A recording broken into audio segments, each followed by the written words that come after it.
ज्योति मौर्य के बेवफाई से डर गया बिहार का ये युवक, पत्नी की छुड़ा दी पढ़ाई, एक झटके में बुला लिया घर। मेरा नाम है गुलाब और आप देख रहे हैं न्यूज पब्लिक बिहार। ज्योति मौर्य का बेवफाई चर्चा का विषय बना हुआ, हर तरफ इनका ही चर्चा किया जा रहा है। एक तरफ पति अपने पत्नी को पढ़ाने के लिए, अफसर बनाने के लिए खुद को भी गिरवी रख दिया था, लोन लेकर के पत्नी को अफसर बना दिया, लेकिन पत्नी अफसर बनते ही पति को धोखा दे दिया और उनके साथ में बेवफाई कर दिए थे। इनका चर्चा हर तरफ होने लगा था। मामला बिहार से सामने आया है, जो यूपी का हवाला देते हुए पति ने अपनी ही पत्नी का पढ़ाई छुड़ाकर वापस उसे घर बुला लिया और हवाला देने लगा कि तुम भी अधिकारी बन के बेवफाई कर दोगे तो हमारा क्या होगा। यह मामला बिहार के बक्सर से देखने, बिहार के बक्सर की खुशबू कुमारी यूपी के प्रयागराज में यूपीएससी की तैयारी कर रहे थे, लेकिन उनके पति ने एक झटके में वापस बिहार बुला लिया और यूपी का हवाला देने लगा। पत्नी ने भी पति को समझाने की कोशिश किए थे, लेकिन पति कहां मानने वाले थे। यूपी का बेवफाई देखा और उनके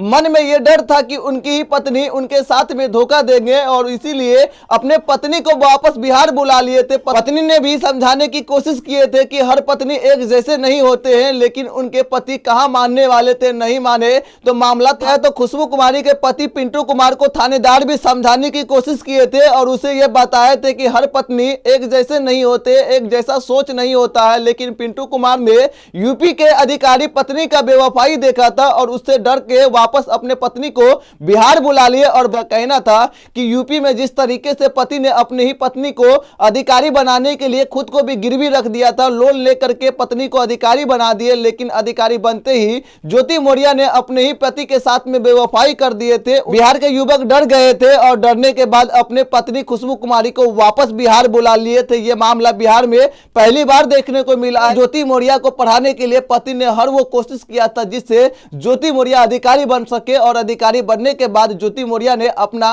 रूप रंग दिखाना शुरू कर दिया और अपने ही पति के साथ में बेवफाई कर दिए थे। इनका मामला शांत भी नहीं हुआ था और बिहार से एक और मामला सामने आ गया था, जो ज्योति मौर्य का बेवफाई देख करके पति अपने ही पत्नी का पढ़ाई छुड़वा दिए थे और वापस उसे बिहार बुला लिए थे। बिहार के बक्सर का पिंटू कुमार जो अपने पत्नी को अधिकारी बनाना चाह रहे थे, लेकिन यूपी का बेवफाई देखकर वो डर गए थे, पत्नी को वापस बिहार बुला लिए थे और यूपी का हवाला देने लगे थे। मामला थाने तक गया था और थाने में प्राथमिकी दर्ज कराया गया था। उनके पत्नी का कहना था कि आगे और भी पढ़ाई करना चाहती है, अधिकारी बनना चाहते हैं। लेकिन खुशबू कुमारी के पत्नी पिंटू कुमार का कहना था कि अगर वो अधिकारी बन करके उनके साथ में बेवफाई कर देंगे तो कहां जाएंगे, किसे मुंह दिखाएंगे। इसी डर से वो अपने पत्नी का पढ़ाई छुड़ा दिए थे और वापस बिहार बुला लिए थे। ज्योति मौर्य को पढ़ाने के लिए उनके पति ने हर वो कोशिश किया था जिससे वो पढ़ाई करके अधिकारी बन सके। अधिकारी बनते ही वो अपना रूप रंग दिखा दिए।